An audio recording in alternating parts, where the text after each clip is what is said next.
Sound చెయ్యకు, కంఠం కోసేస్తా. రేయ్, ఈ రాయలసీమలో ఏ సెంటర్ అయినా సరే, ప్రొద్దుటూరు, చిత్తూరు, కడప, కర్నూలు, ఏ సెంటర్ అయినా సరే పర్లా, నీ బలాన్ని, బంధుగణాన్ని మొత్తాన్ని తీసుకురా.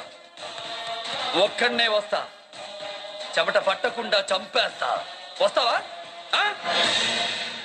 మళ్ళీ నువ్వు గాని నీ కొడుకులు గాని తప్పు చేస్తే తల తీసేస్తా, నరికేస్తా.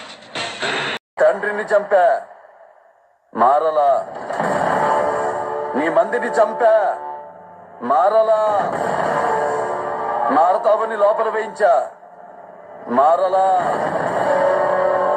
అందుకే నీ తమ్ముడిని చంపేశా. ఇక మిగిలి